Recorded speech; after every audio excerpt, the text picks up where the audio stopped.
class. Hope you're having a good week. We're almost to the weekend, so we're going to wrap things up this week with finishing up the section on signs, signals, and pavement markings. And then we'll get into stopping, and if we have enough time, we'll do speed. So we are lagging, slightly behind. So please sign in the comments and text me that you're here.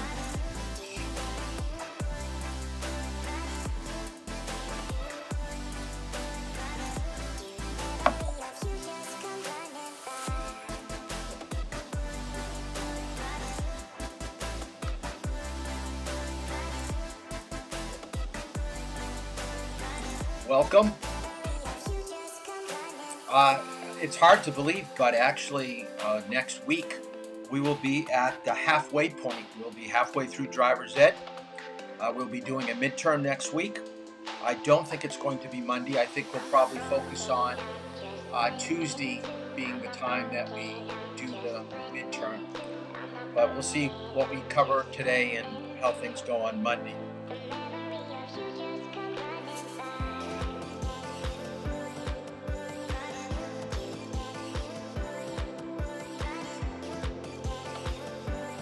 Hope you guys are getting outside, practicing social distancing, but not being huddled inside with your computer, doing all your schoolwork. I know I've got you here Monday through Thursday at 4 o'clock till a little after 5, so I imagine your day's pretty long. But I went outside today briefly and planted some vegetables. One of the things I enjoy doing in the summer is getting out, taking walks and hikes, and doing some vegetable gardening. My wife does the flowers, but I do the vegetables. So we are heading into good weather, and I'm excited. So let's get out some paper, get out a pen or pencil to take some notes, and we'll get right into it. So welcome, everyone.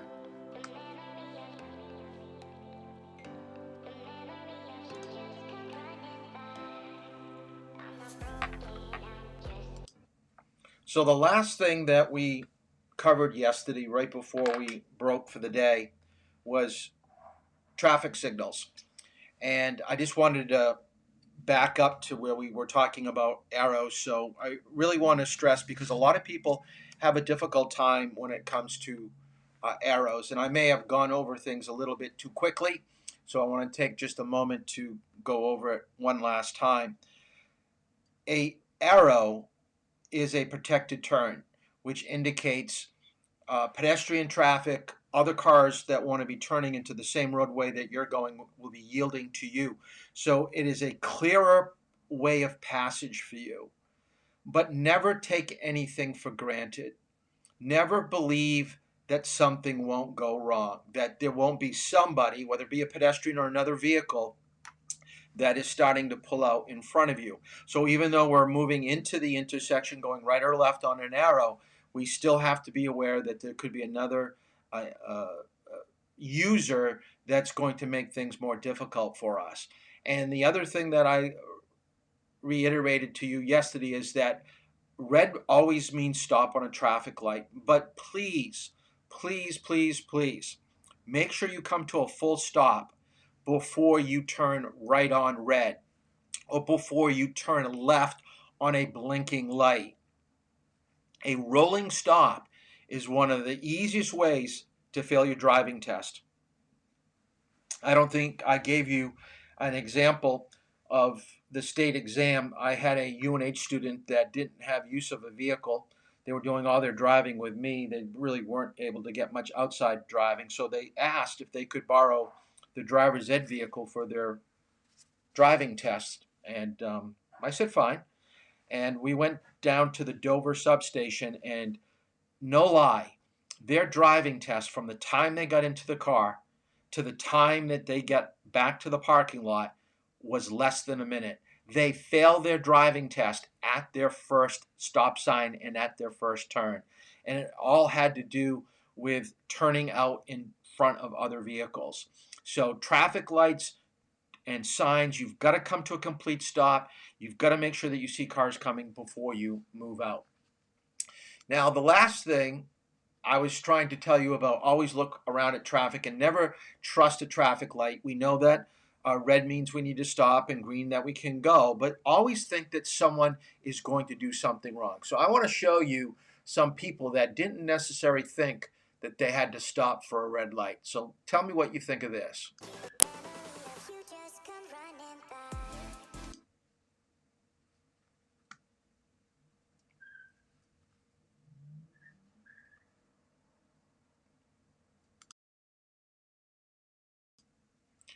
Now, you'll notice that the cars are going right through the red light. And also in this picture, you can see that there is a white line to the left. That's called a display stop line.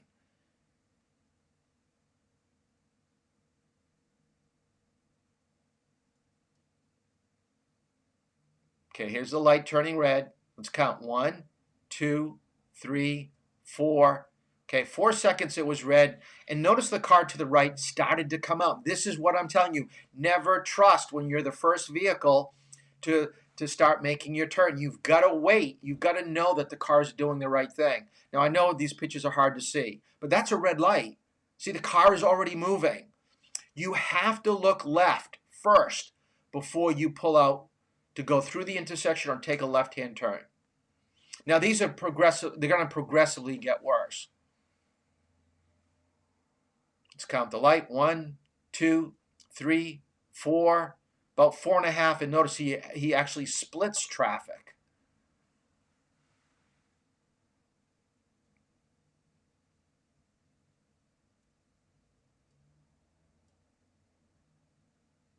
Okay, one car stopped. Now, look at the U-Haul truck. They were behind that vehicle in the far left lane. They were following too closely, going too fast. So rather than hit the car, they went around and went through a red light.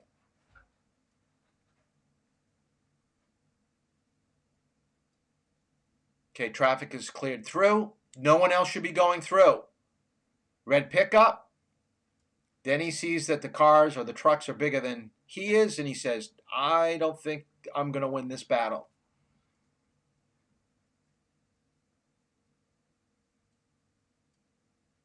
Car is stopped to the right, white car, and he does get hit. There is contact. And that car to the right may have been blocking the view of the car that was turning left at the intersection.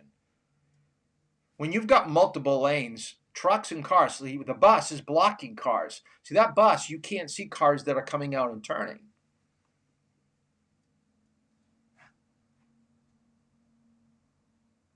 Now, I think number 2 is worse than number 1. So you let me know what you think. So in the comments, you let me know later today. Okay, as a pedestrian, you should never cross the street when there's a do not walk signal.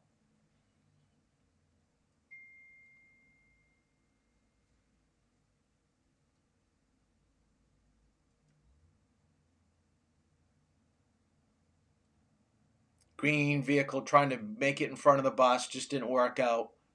I think the green vehicle got the worst of it, so I really think number 2 is worse than number 1. And this is one of the worst. And we're going to see it from 2 different vantage points. One from here. Now you're going to see in the right lane, the car will come to a stop. So there'll be a car coming up and stopping.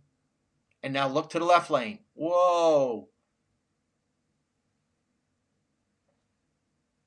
Just barely. Now we're going to take a look from it coming from the opposite direction. So if we look to the top left, that is where traffic is. Okay, the lights turned red. We see the vehicle in the right lane stopping, and we still see that red vehicle. Look how close that is. That is the problem that you are facing when you're out on the roadway, are people that aren't obeying traffic laws, and they're running red lights. There are 2 reasons why people are running red lights. One, they're going faster than they need to, and the other thing is that they're not practicing the point of no return. If you practice the point of no return, very rarely are you going to see the traffic light turning red as you go through the intersection. Crosswalks, I want you to write down a few things. I don't have a video prepared for this. I'm trying to do more videos to get visuals so we can have an idea. So this is what I want you to write down with crosswalks is when you stop for pedestrians, you should not be front bumper right on the line of the crosswalk. You should be about 10 to 15 feet from the crosswalk. And as people walk in front of you, you're not legally supposed to go past the intersection, past the crosswalk, until they get all the way across. But most people apply common sense, and what they do is they let a pedestrian that's crossing in front of them, as long as they cross over the double yellow line and get over into the other lane, then they start to inch through the intersection, or through the crosswalk, I should say. Because the problem that we have being a college town, there are so many pedestrians that if you let one go and not find an opening to go through until he gets all the way across, you're going to be there forever. Now, you don't want to push people. And what I mean by pushing is that when someone's walking in front of you as a pedestrian in a crosswalk, if you're still moving your vehicle forward, you're not going to hit them, but you're moving forward. We're calling that pushing. You're trying to tell the pedestrian, go a little bit faster. I want to go now, so go quicker. You're not supposed to do that. Don't push pedestrians to walk faster. Just wait till they get to that halfway point, and then if there's no more pedestrians coming, then go across the crosswalk and continue on. But technically, legally, you're supposed to wait for the pedestrian to get all the way across.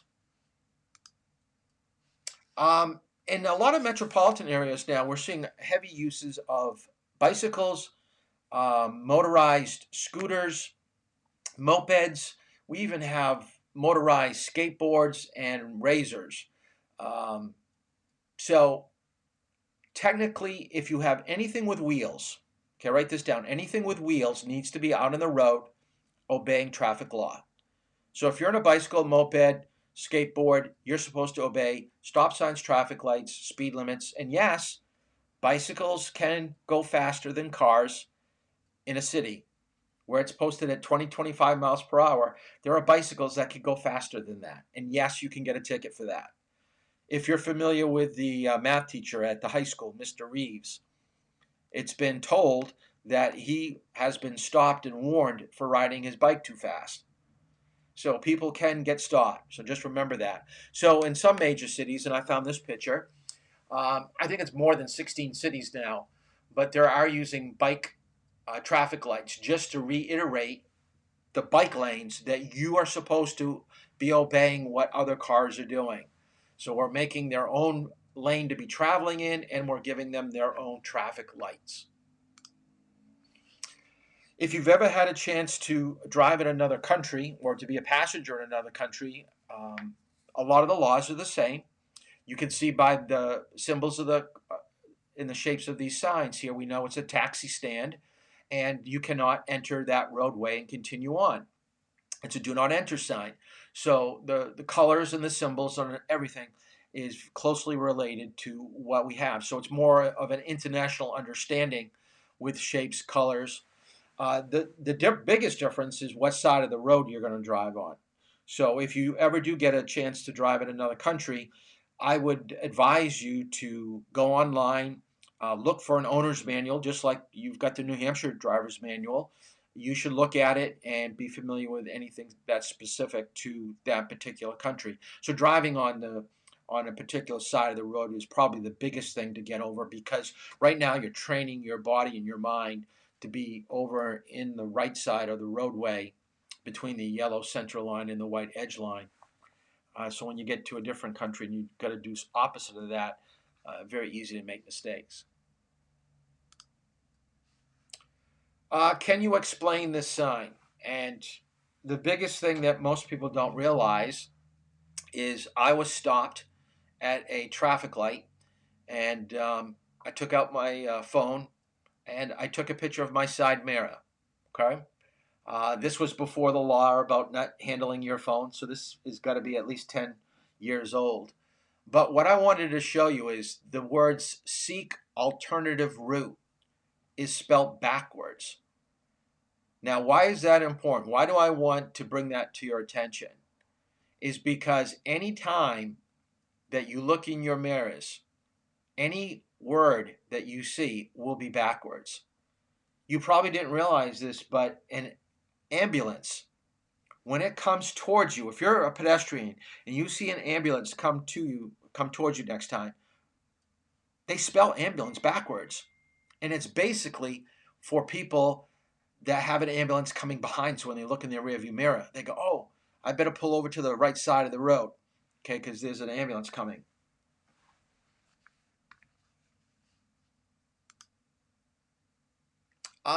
Before I show you this, I want you to write down with emergency vehicles, and I didn't download the video that I usually have.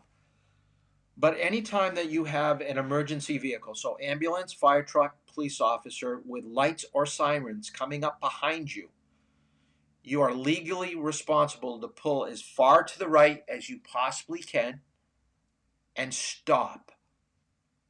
I know most people don't stop, but I'm telling you what the law is. You're supposed to stop. That way they have no doubt that you're not moving anymore and they can get around you. Whenever you're still going slow, you could linger to the left or to the right a little bit, and that kind of gives them a little bit of pause in what they're doing. They much rather see vehicles stopped.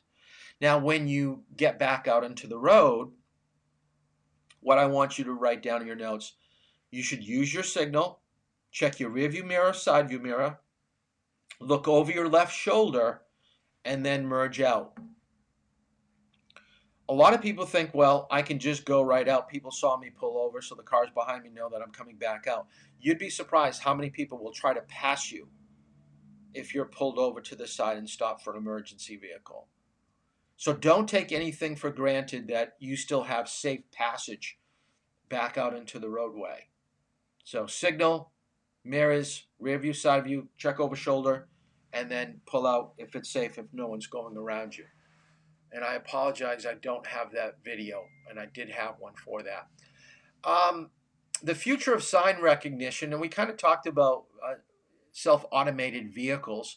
So this is kind of in the same realm of what we were talking about last week, that we are getting technology in our vehicles to help us recognize signs, figure out speed limits before we even get to an area. So let me show you that. While driving, one passes so many traffic signs that sometimes even important information, such as speed limits or no overtaking signs, can get lost. The driver can also sometimes be distracted by traffic and not notice some of the signs. The Ford Traffic Sign Recognition System eliminates this issue by showing important traffic sign information in the instrument panel cluster. On display are speed limits and bans on overtaking, as well as their cancellation. The front camera records the traffic signs and transmits the respective data to the vehicle's traffic sign recognition system. The traffic sign recognition system uses an aging algorithm. This means that recently detected signs appear lighter. After a while, the color gets darker until the signs begin to grey out and finally completely disappear. This helps to make the driver aware of changes in real time. Okay, this is a real handy thing that we're seeing now in higher end vehicles because they don't always post speed limits for you to see and recognize. So my advisement to you would be when you go from one main road to another road, start searching to the right for your signs because all your vital information, route sign, street name, speed limit, all that is going to be within the first probably 200-300 feet after you make a turn from one major road to another major road. So this is going to help you when you're like 2 miles down the road and your mind didn't pick up all that information. It's still going to be lingering on your instrument panel, and it's going to be so helpful. I think it's great that we're implementing this into vehicles. Let's talk a little bit about pavement markings. Okay, pavement markings help us place our vehicle onto the roadway so we don't interfere with other vehicles. It also tells us about direction of cars, helps us in bad weather, when it's fog or rain, when we can't see way down the road, so we're not using our target driving. We're focusing our attention more down to the front part of the car. It really does to get pretty helpful. So let's kind of break things down into 4 main categories. So I want you to write this down. This is the best way for you to remember it, is that the left line, the line to the left of your vehicle, tells you about traffic flow. So a yellow line to the left of your vehicle is telling you two-way traffic. If the line is white to the left of you, it's one-way traffic. Okay? So we got the color, yellow and white, tells us which direction traffic is moving. Now a solid line, whether it be yellow or white, means you should not cross over it. Only in an emergency, only for making a turn into a driveway. If it is a broken line, yellow or white, passing is allowed. So if you can remember those 4 principles of color and how the line is being displayed, solid or broken, you shouldn't be confused in an area that you've never driven before. So let's go through other things that they paint on the roadways. Okay, shared turn lane. And what the turn lane is for left-hand turns. You're not turning right. It's for both sides of the road to use. So you can use it, and the cars coming towards you can use it. So let me give you an example. If you take a look at the picture here, let's imagine that to the right of the road is a Wendy's and to the left is a McDonald's. And that's the way it's set up in Dover, because we have this in Dover. So the middle lane is going to be for both vehicles to use. So what happens when the entrance to Wendy's and McDonald's is exactly opposite each other? You can't have both cars in the middle there. You know, they'd crash into one another. This is what I want you to write down. If you go into a left shared turn lane and someone else is coming into it, stop early and try to figure out where the other person is turning, because there could be multiple places to turn. There could be a Wendy's, there could be a Chipotle, pretty close by, within 100 feet, 200 feet. So a lot of times people put their directional on. Wait till one person goes first. Now, you may give the person a hand signal, I want you to go. They may wave at you and they want you to go. But you got to remember, you're not making a left-hand turn, and they're not going to make a left-hand turn if there are cars that are still behind you going in the direction that you just came from. So this is where it gets a little bit complicated. So make sure that when you pull into that left lane and someone else pulls into that left lane too, that you slow down and stop early, try to figure out where they're going, and make sure that you at least have about a 1.5, 2 car length between both vehicles. Okay, so you should never get within 5, 10 feet of another car that's turning left. That's way too close for you to make a left turn or for them to make a left-hand turn. We already talked about crosswalks. You want to be 10 to 15 feet from it. We've talked about stop lines. We know we want our front bumper at the line. We want to do our legal stop. We don't want to move beyond that stop line until we know that it's safe. So we can make a safety stop, but we're stopping and we're waiting for traffic and then only pulling out when we have an opening. On multi-lane roads and one-way roads, we've already talked about what the color or the lines mean.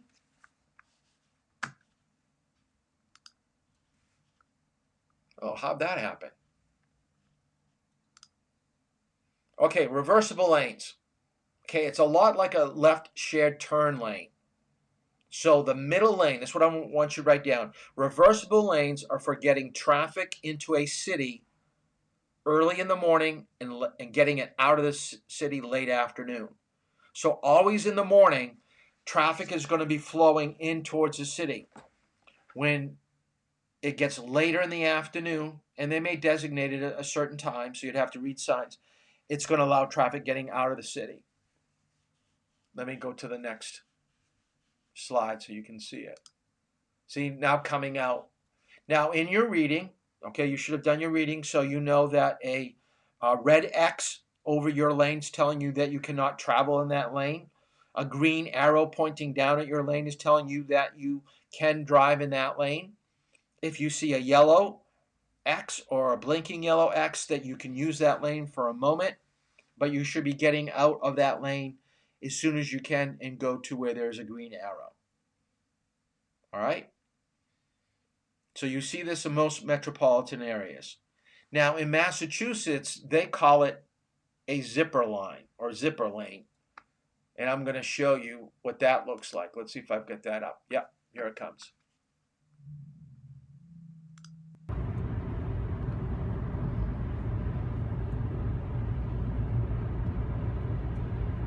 See, now we're in the middle. Okay, this is where the reversible lane would be. There is no way for the oncoming cars to come at you. Now notice there's a problem here. Now this is just south of Boston. This is on 93 in Boston. Here's the question for you.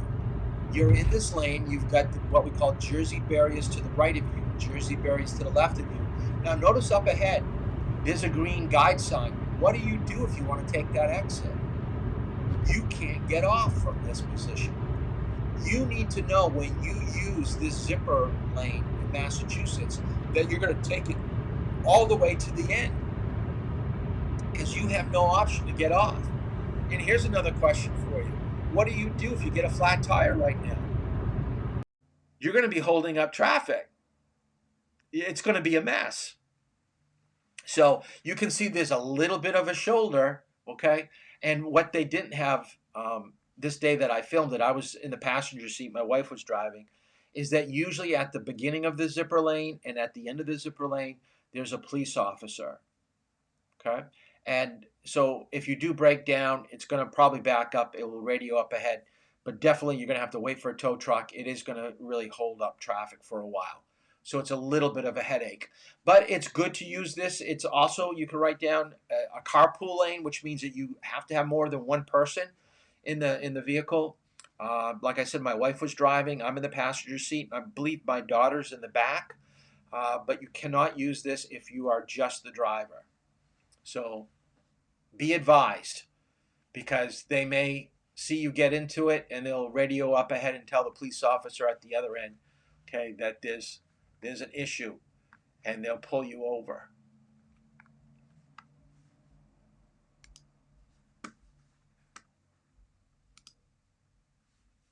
So we've talked about the different lines, but HOV, I want you to have down in your notes, that's what we just saw with the zipper lane.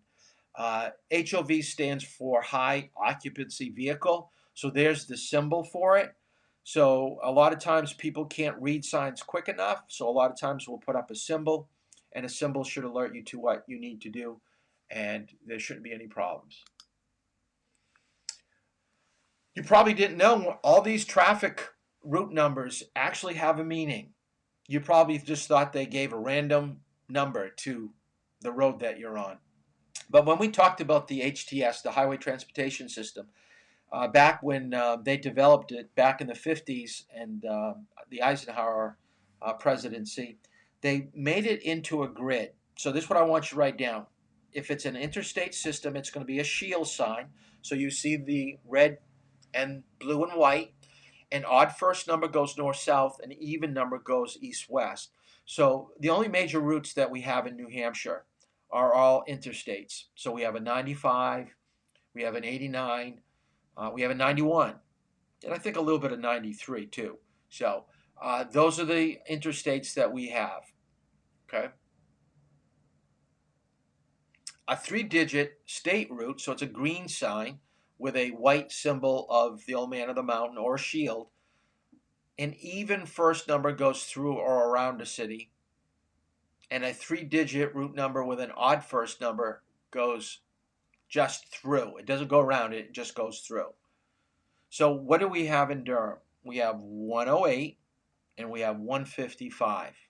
Okay, so that's an odd first number. So it goes through cities. So it'll take you right into Dover, takes you right into Durham.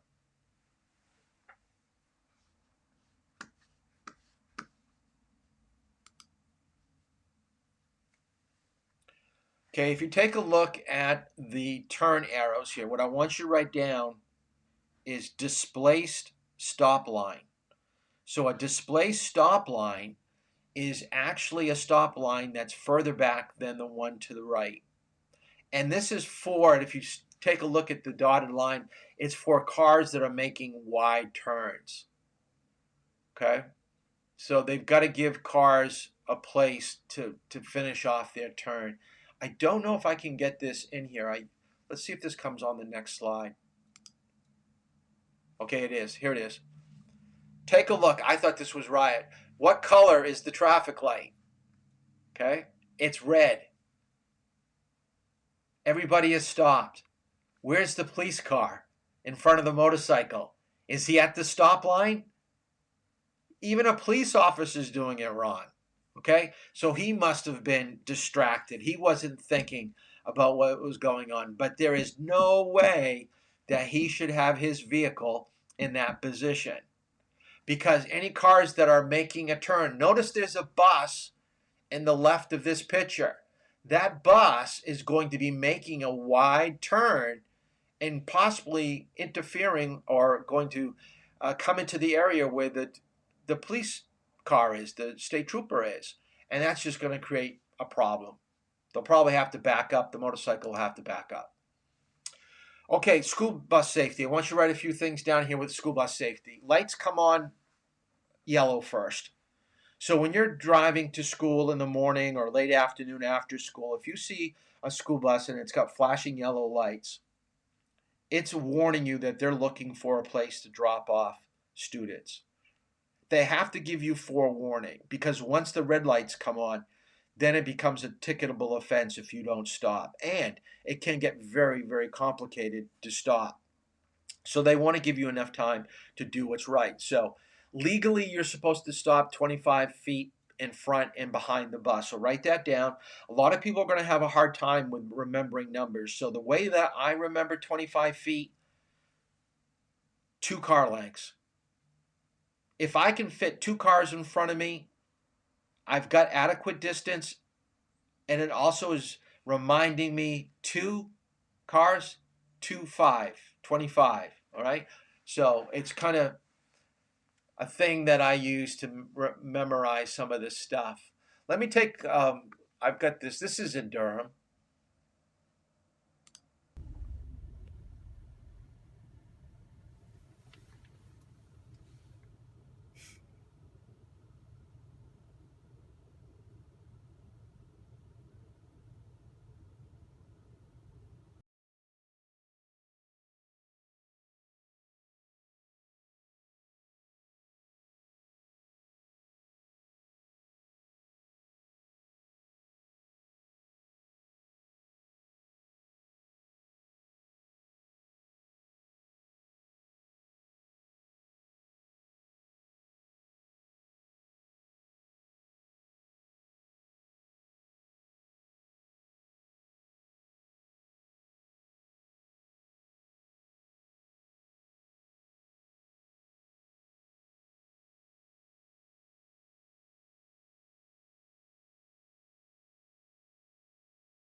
Oh, wrong one. Oh, Lord, have mercy. Terror at a school bus stop in Tampa this morning. I didn't know which kid to help because there was so many laying on the ground. Witnesses say a speeding car slammed into 5 children and 2 adults, leaving 1 child in critical condition. The driver now in custody. One of 4 accidents at school bus stops in just the past 3 days. In central Pennsylvania this morning, a 7-year-old killed in a hit and run. the driver never even stopping to help. While in Mississippi, this man is now charged with aggravated assault after a 9-year-old was struck and killed. And in Indiana, a community is mourning 3 siblings killed this week crossing the road on their way to the bus. That driver also facing charges. Some 25 million students nationwide ride a school bus, but experts say getting on and off can be the most dangerous time, especially this time of year. Right before daylight saving time ends, it's often dark as children wait in the morning. So reflective clothing or backpacks can help and teach children to line up away from the street, stay alert, and never assume a driver will stop. A deadly lesson learned the hard way for so many this week. Kristen Dahlgren, NBC News, New York. Hey, NBC News fans, thanks for checking out. Okay, I apologize that one of the videos wasn't working. That's the hard thing with technology, and especially since everything is loaded up here on my computer and I'm just trying to bring things in and out. So I appreciate it. I believe it was Margot that alerted me, so thank you very much. And there's going to be a lag, so if there is a problem, do it through your phone, a text, because there is a lag with this live that we're doing.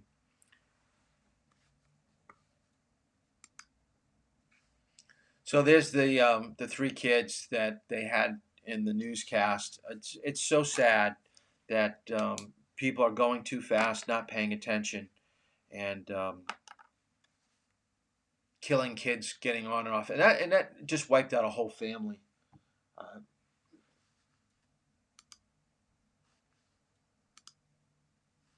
Okay, railroad crossings. The thing to remember about railroad crossings is that you're going to have a warning signal, flashing lights. Now, right above the signal here is what we call a crossbuck sign. So write that down. Those 2 words, railroad crossing, is a crossbuck sign. Now, before you get to the railroad crossing, you're going to have a circle sign, yellow, with a crossbuck in it, giving you fair warning that you're going to have to stop. Now, here in your notes, I want you to write down you must stop 15 feet before the track and no more than 50 feet. And the reason for that is because if you're more than 50 feet back, people are going to try to go around you, and if there's a train coming, they may not be able to get back into the right lane and stop. And I think the 15 feet, you need to know more than you need to know the 50, is because if a train derails, from the bottom of a railroad cart to the top of it is between 12 and 15 feet. So if you're any closer than 15 feet, it's going to fall, derail right on top of you. So you don't want that to happen. And you want to look for double tracks. You can never, and this is more for pedestrians and bicycles because we've got to wait for the arm to come back up. But be very, very careful because there could be a train coming from the opposite direction.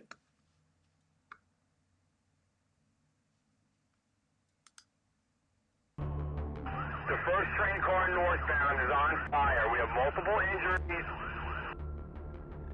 600,000-ton train that could be barreling down and hitting you. We hit a big truck. We're on the ground. It's a horrifying experience. Oh my God! Oh my God! Oh!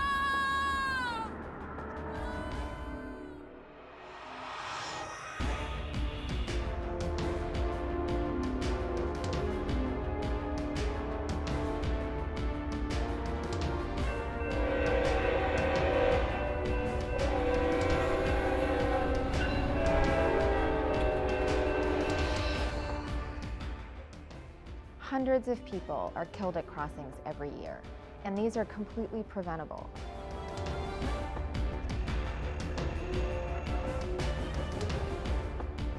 One of the ways we can prevent these accidents is for the public to do their job.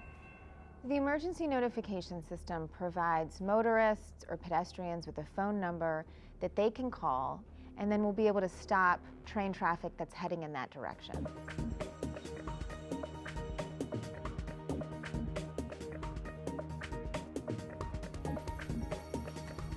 It's the first phone call you want to make if there's anything happening at a crossing. You want to stop any oncoming train. Every grade crossing is protected with an emergency notification sign. What that provides is an emergency notification phone number that the passenger or the motorist can immediately notify the railroad of any emergency at that crossing. The locator crossing number, which is 6 digits and a letter, can effectively tell the train dispatcher exactly where they are. When you call that number, you're talking to the train dispatcher that's specifically associated with that railroad. You'll get a response right away. This train dispatcher picks up and he's going to ask, what location are you at? And you give him that DOT number. You stay clear of the tracks. Let the dispatcher handle everything from that point on. Once you get that call in, for me to contact the locomotive engineer on the train, it could be 5-10 seconds. I'm going to get him on the radio immediately and say, bring your train to a safe stop. We have an emergency situation ahead. Calling 911 is not going to stop the train from coming. The first responder is your train dispatcher in this case. That 800 number is going to get you right to the first responder.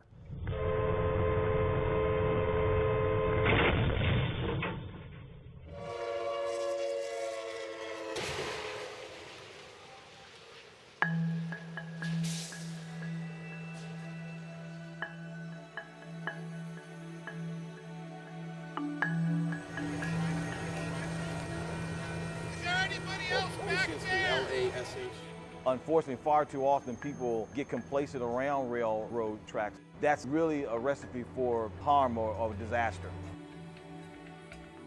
If you're towing a vehicle, if you're a fire engine responding to an emergency situation, you still need to let the railroad know that you're in that space, that you are close to the tracks or you're on the tracks. The ENS sign can be located in many places, either on the crossbuck, directly at the crossing, or on the silver box, which is usually located adjacent to the crossing.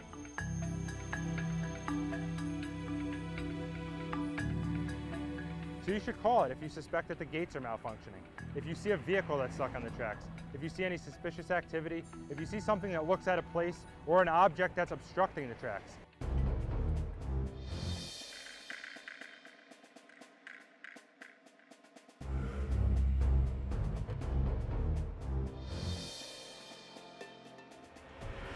As soon as your vehicle is stuck on the tracks and the crossing is activated, you need to get away from that vehicle as soon as possible and run at a 45-degree angle towards the train. Far too many times we see people trying to save their vehicles, and the unfortunate reality is when they're trying to save their vehicles, in many cases they lose their life. These incidents also have a profound impact on locomotive engineers, because that individual may have long-term effects from this incident that affect them professionally and personally. Stop, it's not going to stop.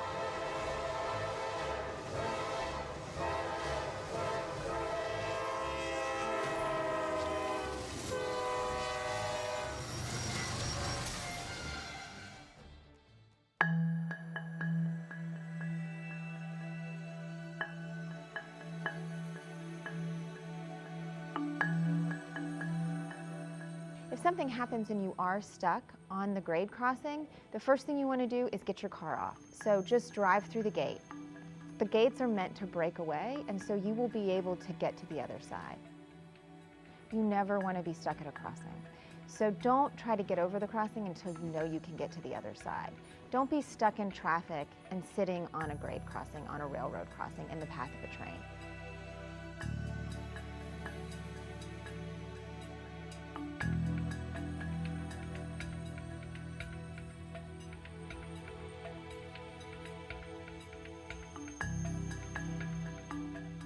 We got one possibly trapped in the train, possibly alive. I got a DOA in the train as well.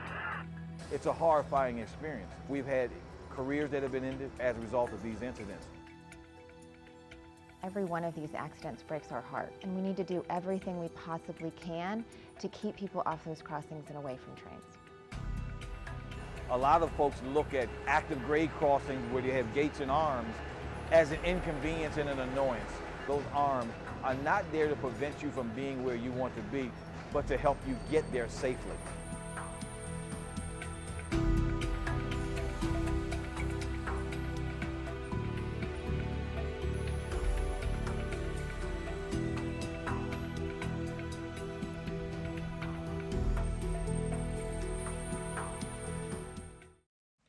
Okay, you should never have a problem with railroad crossings if you're paying attention to your signs as you approach. It's the people that are driving too fast or not paying attention, or they're trying to be aggressive and to beat the train, which, it's just not wise to do that because you're going to lose. And here's just a local story, and this you could be confused. This is an elderly person. Look at that. She's 91 and she's still out driving in Brockton, Massachusetts. The gates were working, but yet she just didn't pay attention. And I think the arm came down and she got caught with it. And the train came. The train couldn't stop. She couldn't get off because the arm was halfway down and prevented her from moving. So ended in a fatality. Shouldn't happen that way. Okay, let's talk about one of the more complicated things with driving, and that's right of way. So this, I do want you to write down everything that we cover in the next 2 slides, or 3 slides here. So the law doesn't give anyone the right of way. It only says who must yield it. So what I want you to write down, a better word for yield, think of the word wait. So when you come to a stop sign or a traffic light or a highway, and you're thinking, well, who's got the right of way? Think about, should I wait or should I go? Okay. Now, there are some principles that we're going to be going over. There are like 8 of them that basically will give you an idea of who should go. So generally at an intersection with no traffic control sign or signal, the vehicle on the right has the right of way. Having the right of way means that they should go. They should be able to move first.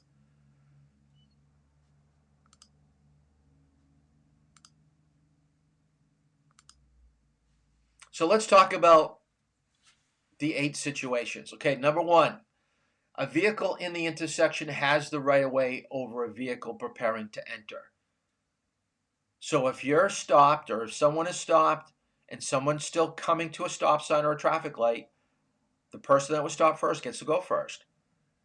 The vehicle that's going straight has the right of way over a vehicle that's turning left, because they would be turning in front of you if you were going straight. They've got to wait. We've talked about emergency vehicles. So what they're talking about here is we're getting off the road, we're pulling over to the right, and we're stopping. We're letting them go down the road as fast as they need to. We've talked about pedestrians today. If they're in the crosswalk, legally we're supposed to wait for them to go all the way across. Vehicles on a main road over a side road or a driveway. So if you're driving down a main road and you see a car start backing out of the driveway, they're not going to probably pull out in front of you. At least they shouldn't. They've got to yield the right of way to you because you're on a main roadway. Now here's an interesting one, blind people. So how do we know that someone's blind and they're just not trying to cross the street? We know that they're going to have a cane, which is white with a red tip, or they're going to be guided by a guide dog. And the difference between a guide dog and someone walking a dog is a guide dog is being held onto with a harness and probably some type of designation on the dog as being a service dog.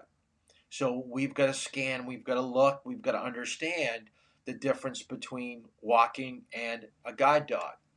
The other thing I want you to put down in your notes, you probably never heard of this before, maybe never thought about it, but the driver's ed vehicle is a hybrid. So I was at a conference and we had someone that was blind that was talking to us, and she explained that hybrid cars cause problems for people that are blind, that have guide dogs, because your car shuts off at a crosswalk and the dog gets freaked out and they don't know what to tell their owner. They don't know whether they should tell the owner to cross or to wait. So stay back that 15 feet and the guide dog will have a better idea of what to do.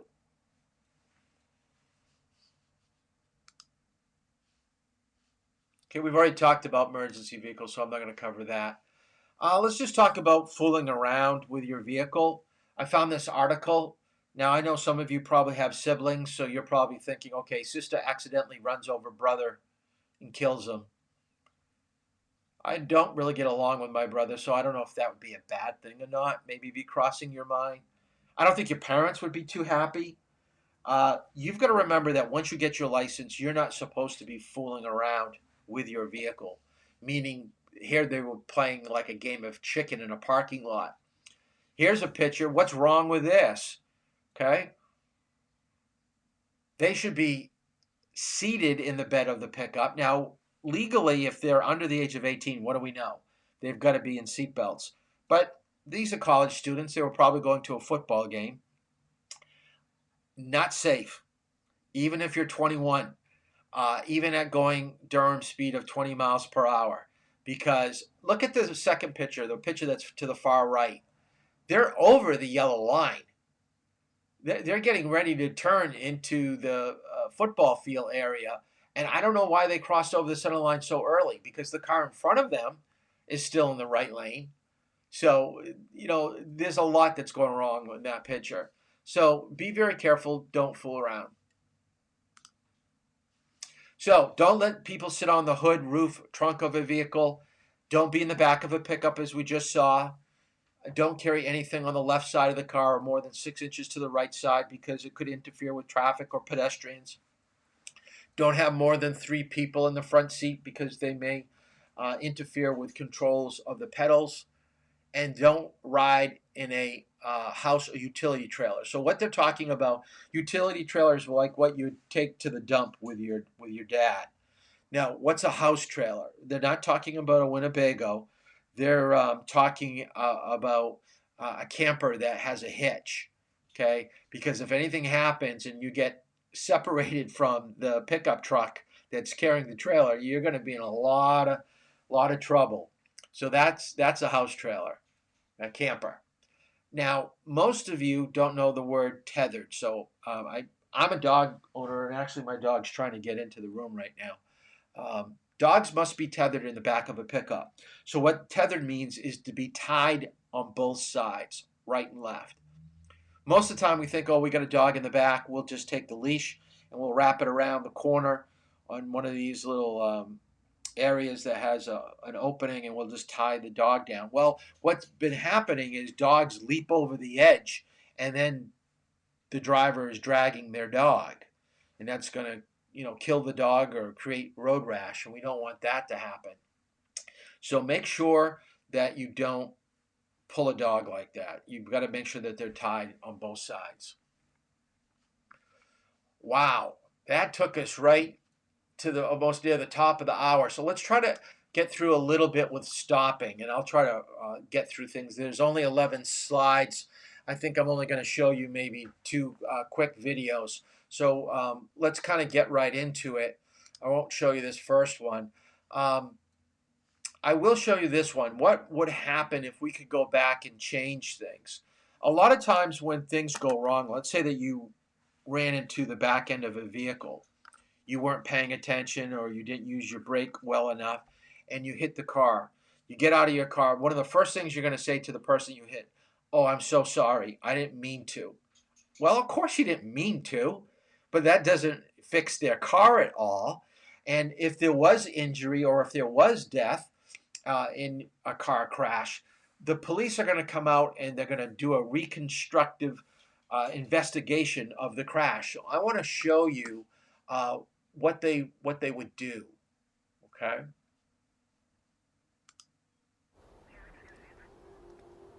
What you're about to see will change your mind about speeding. 2 identical cars, one travelling at 60, the other at 65. A sudden change in the road ahead, and both drivers first react, and then, a moment later, they brake. And things start to get interesting. Down here, the difference is extraordinary. In the last 5 metres of braking, you wipe off half your speed. So this car is still doing 32 k's when it hits. This one also hits, but only at 5 k's. So no matter how good a driver you are, 5 k's difference up there makes 27 k's difference down here. Okay, this was a commercial in Australia, but I do want you to write this down in your notes, that when you're approaching a stop sign or a traffic light, always try to brake early. and always try to be going slightly slower when there is a situation up ahead that you think that you're going to have to deal with.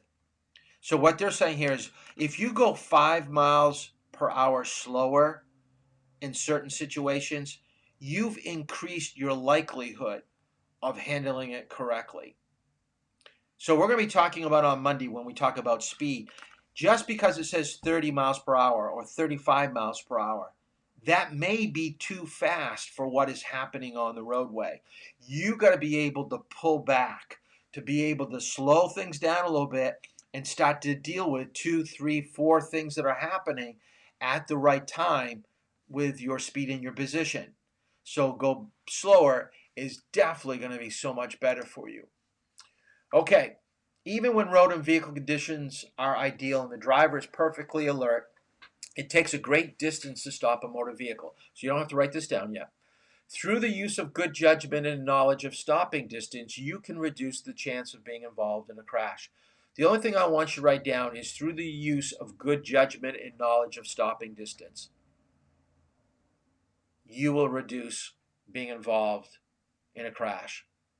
If you don't have good judgment, if you don't have reasoning skills, you are going to have braking problems. Now, like I said, I'm going to kind of go through this kind of quickly. We're not in class, so we can't do this exercise.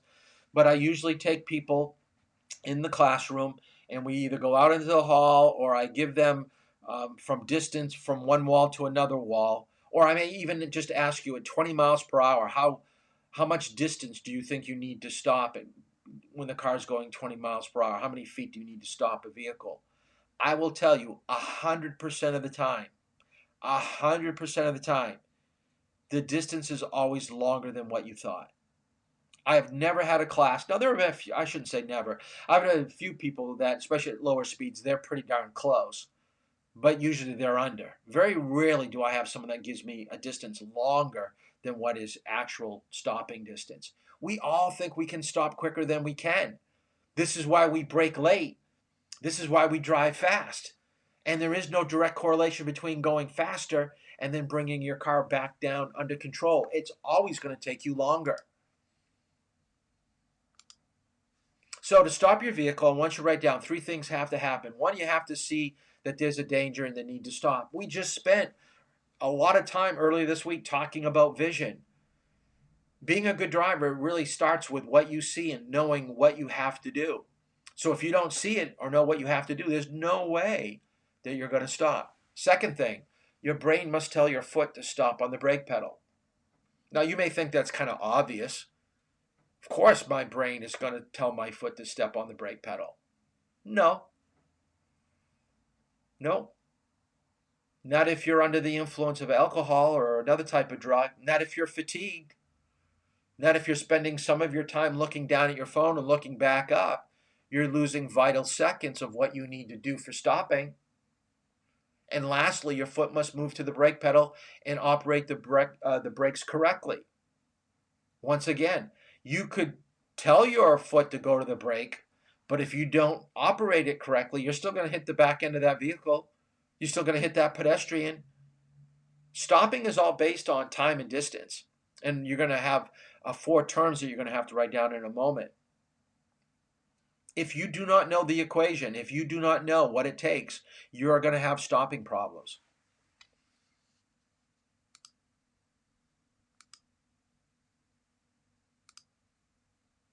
I'm going to go over, skip over some of these videos. Okay, here are the 4 terms. Here's the first one, human reaction. Okay, and this, I believe, is in your manual. So if you don't want to write this down, just make sure you make a note to rewrite this. Just put down reaction time, reaction distance, and you can get the definition after this session is over. But the time it takes from the moment you see the danger until you step on the brake is called reaction time. The distance your vehicle has traveled during this period is called reaction distance. They used to put a graph in the manual. I wish they still would have done that. But for every 10 miles per hour that you go when you drive, your car is going 11 feet per second from the time that you go from the gas pedal to the brake. And it takes about 3/4 of a second or a second to go from the gas to the brake. So the average driver is less than a second, 3/4. So if you are going 30 miles per hour, just from the time you took your foot from the gas over to the brake, you just went 33 feet. If you're going 60 miles per hour, gas to brake, you've just gone 66 feet. Now, let me go to the next slide. Now, okay, braking time takes place. Now, I'll go back. Okay, what I want you to put in your notes. Human reaction deals with you. Okay, so this is your part of the equation. This is how good you are. How quick you are to get from the gas to the brake. How quickly you can see there's a need to stop, like a stop sign or a traffic light. So this is all you. Now let me go to the next one. Now with vehicle reaction, you have no bearing at this point. Everything now is all on your vehicle. The weight of your car, how good your brakes are, how good your tires are, what the surface of the road is. Everything here is outside of your control. So braking time is the time it takes for the brakes and the friction between the road and the tires to stop your vehicle. Braking distance is the distance your vehicle travels during this time. There are things that we can do to make sure that our vehicle, we talked about inspection. This is why we have our cars inspected. But just making sure that your tires are in decent shape. I'll give you this. Okay, I want you to answer this on your own because there's a time lapse, so I'm not going to be able to see what you actually said. If you had a vehicle that had no tread at all, and like if you look out the window, it's nice out, surface of the road is really good, would you stop sooner in a car that has no tread, or if you had a car that had brand new tires on it? Think about that for a minute. You got a car that has tires that are completely bald. I mean, you don't see any grooves at all on it. It's just like slick. Just plain rubber. Or you had a car with brand new tires. Which car today on the roadway would stop sooner? Most people would say the new tire. That's not true. There is more rubber in contact on the road surface today because it's a nice day. So it would be the bald tire, the slick tire that would stop earlier today. So in your notes, the only reason why we have tire tread, little grooves in our tire, is for driving in bad weather. Rain, snow, slush, dirt. Okay? That's when tread comes into play. So you've got to know what kind of tires you have. Your tires getting kind of worn, kind of thin, you don't have the grooves, then driving in bad weather is going to be bad for you. You're still going to drive fine on a day like today, but most people don't realize that. Now, this I didn't download, but I do have something that's kind of like it. So what I want you to write down, your tires do matter.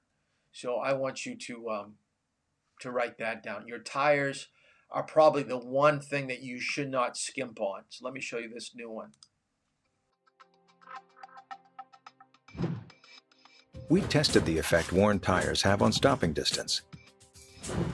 60 miles per hour on a wet road. 3 sets of tires, each with different tread depths.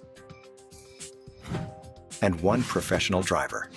When the driver accelerated to 60 miles per hour, watch what happened when he tried to stop. While your actual distances may vary, it took him nearly 10 additional car lengths to stop on worn tires. So, when will you stop? Ask about our complimentary tire inspections. So new tires do make a difference. So what I want you to write down, what are the factors that go into braking? So it would be road surface, so it would be dirt, potholes, broken pavement, your brakes, weather.